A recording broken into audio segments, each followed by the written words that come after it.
Bahala na kayong dalawa kung anong gusto nyo gawin sa buhay nyo. Bahala na kayong dalawa kung anong gusto nyo gawin sa buhay nyo. Sir.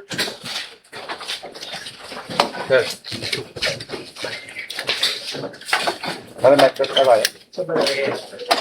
Mic test mo nga. Ay, okay na, okay na.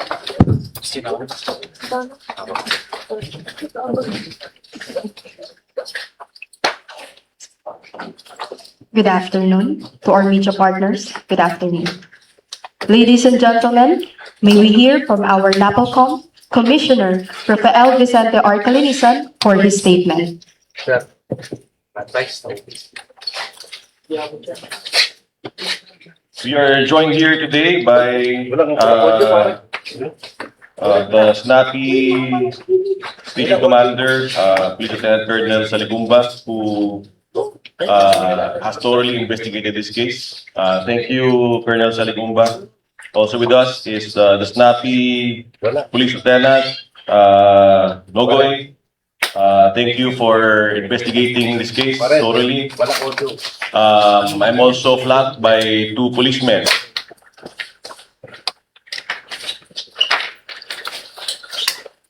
To my left is Patrolman Jerome Cabarria Toledo. And to my right is Patrolman Algreen R.R. Mirano Alcauce. Patrolman Alcauce, the person to my right, was the driver of the police mobile, which figured in an incident in Ermita. Before I give it to Patrolman Alcauce, siguro I'll give the mic first to Patrolman Toledo. May gusto ko bang sabihin, Patrolman Toledo? By the way, speaking freely, I did not want to call for any press con. As you would have figured, it should have been a quiet dialogue inside my office. However, there were incidents that happened inside, which I hope will not be revealed yet unless something happens here, which prompted me to call for this press conference. So, Patrolman Toledo, do you have something to say? Good afternoon po sa lahat. I'm Patrolman Toledo. Yun po, humingi po ako ng public apology sa mga kapanood ng video. Yung sa mga kapwa po na uniform personnel. Yan po, humingi po ako ng apology sa nangyari po. The driver, Patrolman Alcauce, the man of the hour. May gusto ko bang sabihin?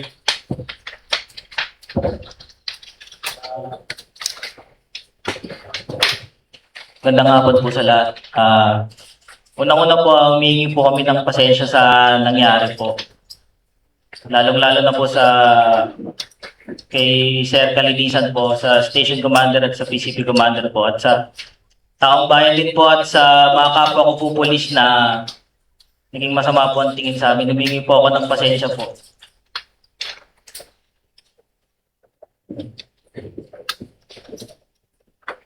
Any questions?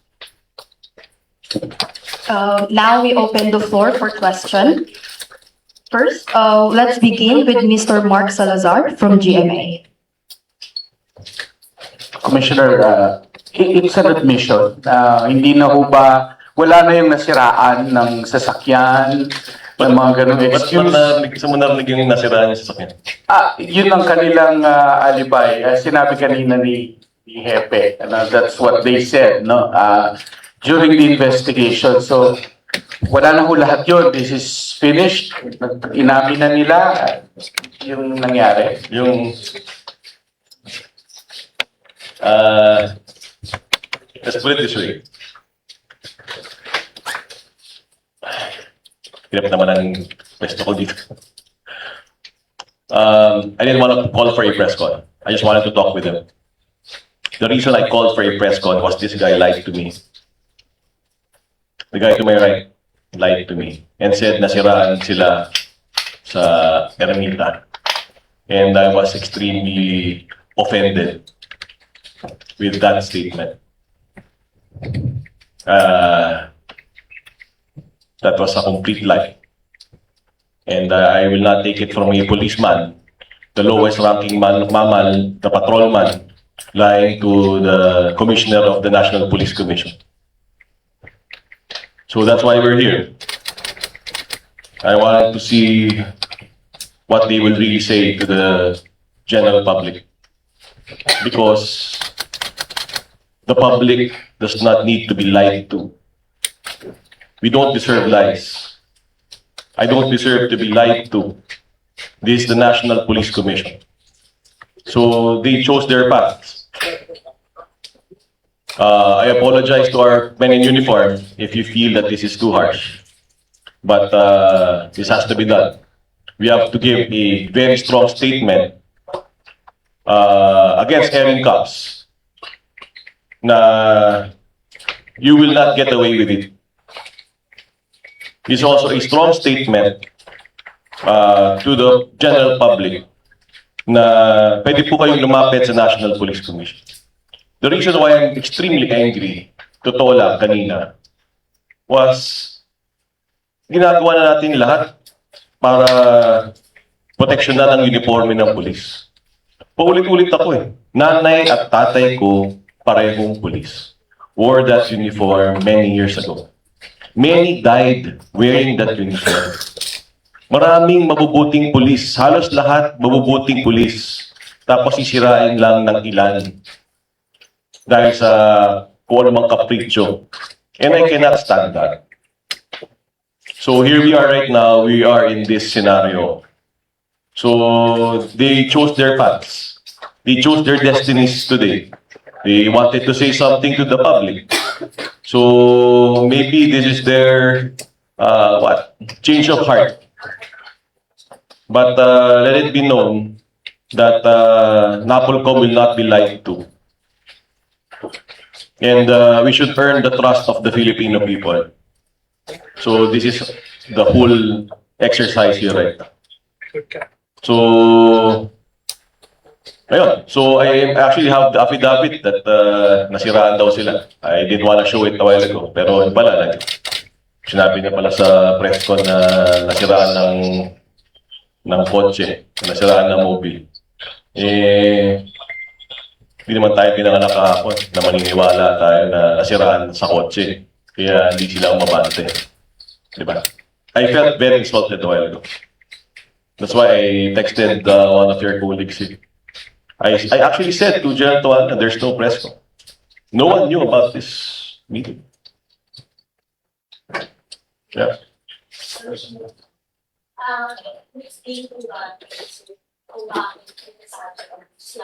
Siyang magpaliwanag. Pwede ba po? Yes, sir. Maikwento, bakit niyo po nasabi na nasiraan? Nasa takot na rin po ba yun? Or talagang ano?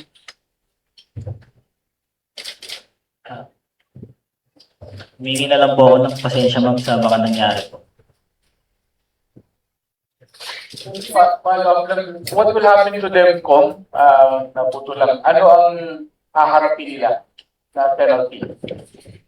Our enemies, our inspection, monitoring, and investigation service were also inside my room when it happened.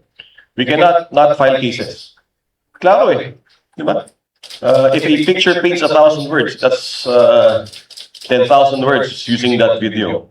So cases will still be filed. Si Lieutenant Colonel Saligugba and Police Lieutenant Nogoy, they did their part. They did some action on this incident. No cases against them. They're a good policemen doing their job na nag-ipit dun sa dalawang tao nila.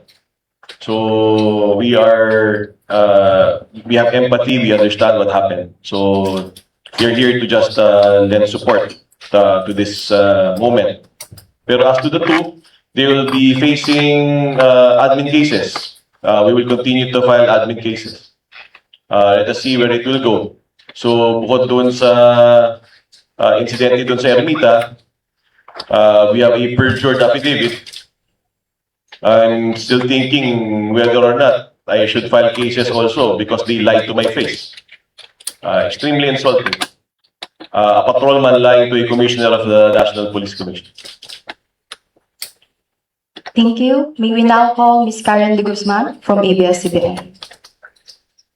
Good afternoon po. Sir, baka kung hindi po makapagbigay po ng pahayag itong driver po natin, yung kanya pong kasama, pwede po ba tayo, ito na po yung pagkakataon po ninyo, para manilawan lang po yung publiko, ano po ba yung nangyari? Bakit po nagkaroon ng ganong insidente?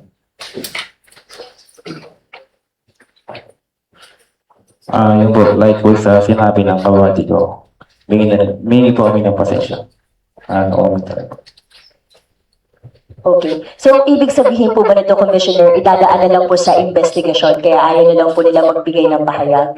Totoo na yun ang choice nila. I thought they will be telling the story now. You have your chance. You can answer questions. Nag-issue na rin po ng show cause order po ang LTO dahil nga po ang sabi nila ang mga pulis po natin ay hindi po dapat lumalabag sa batas trapiko at kayo po yung magiging halimbawa. Nabasa niyo po yung Commissioner, ano po yung nabasa reaction po natin, lalo na nagpapatrolya daw po sila nung panahon po na yun. Yung totoo, kagabi pa ako galit eh. Kasi mismong LTO chief ang nag-text sa akin eh. Kaya ko nga nalaman tong insidente na to because the LTO coordinated with us. It is insulting. Diba? Another government agency calling out the Philippine National Police.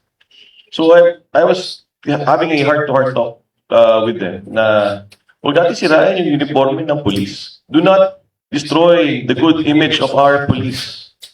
Ako na nagmamakaawa sa inyo. Lahat ng tao, lahat ng police, nagtatrabaho para sa taong bayan. They are serving and protecting our people, putting their lives at risk every single day. All our policemen are doing that.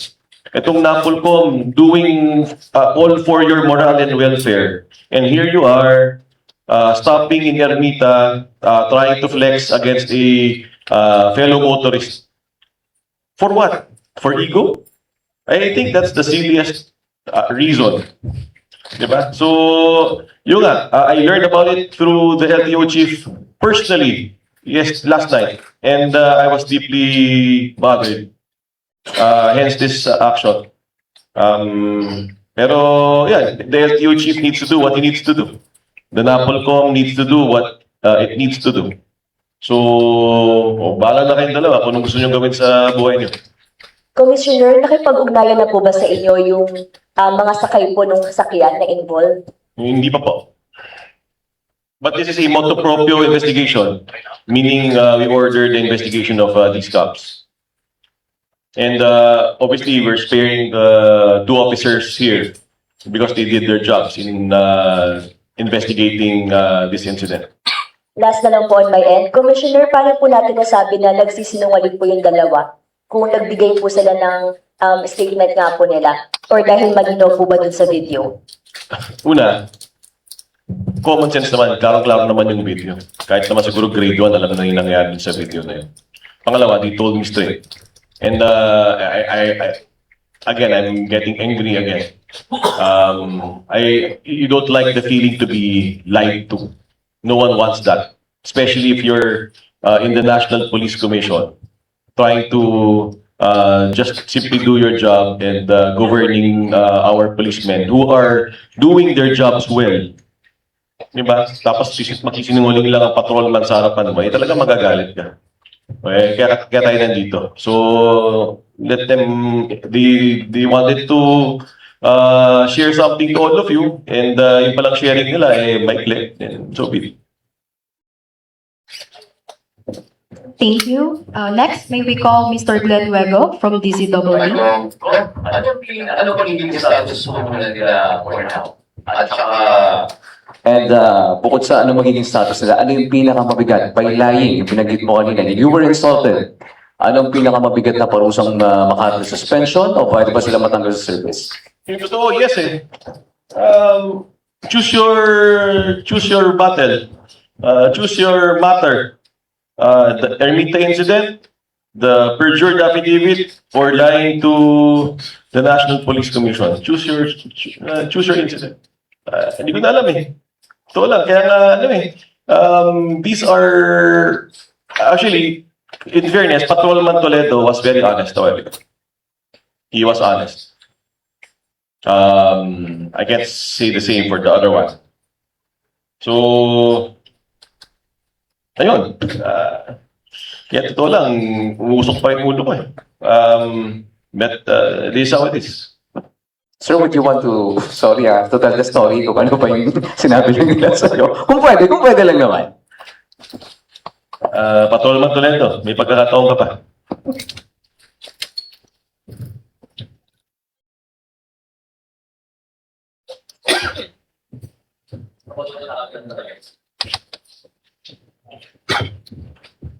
Ayun po sir. Habang nagka-conduct po kami ng mobile patrol sa along ng top, heading towards sa PGH. Yun po, naka-stoplight din. Nasa may solid left turn po kami. Then after that, may concerned citizen na kailangan po ng police assistance. Then, yun po, kasi dito po sa papasok po ng PGH, naka-stop po dun sa left turn. Then yung sa may middle traffic sign is not green. Yun po, sinubukan po namin mag-overtake po dun sa nasa unahan po namin. Kasi yung nga po may kailangan po ng police assistance. Then ito pong si Vios, akala niya po is kinat daw po namin siya. Yun yun po, pagka ligo po namin, sakto pong nandun po siya, bumusina po siya ng matagal. Yun po, so. Sila naman as,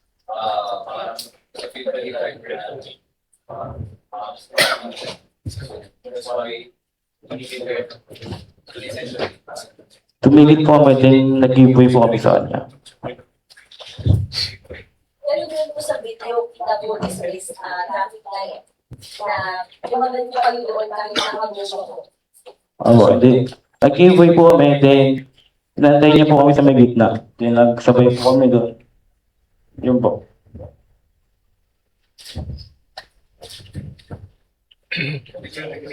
Thank you. Next, we have Mr. Gerard De La Peña from TV5.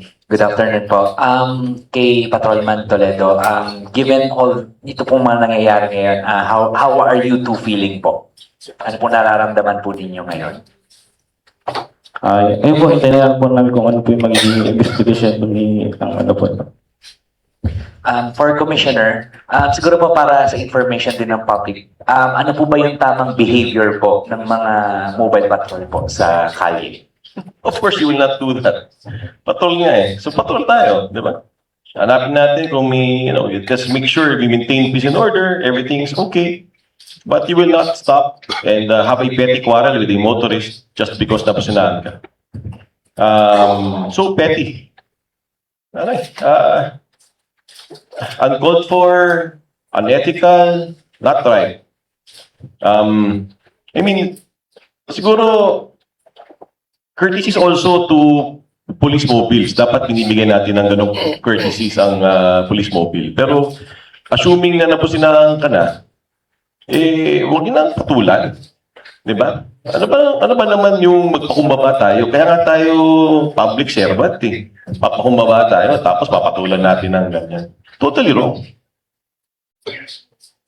Yeah. Ito yung first time na nag-ash.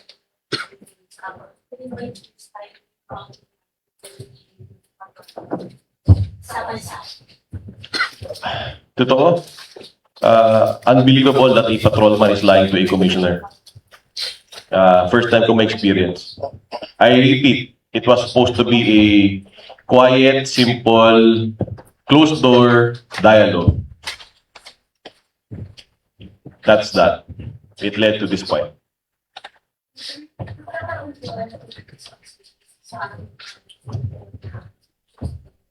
pinakita na pinapaayos yung sasakyan. No, the policemen here, the lieutenant and the colonel were transparent in our investigation. Thank you. Do we have further questions from our media partners? Hearing none. Commissioner?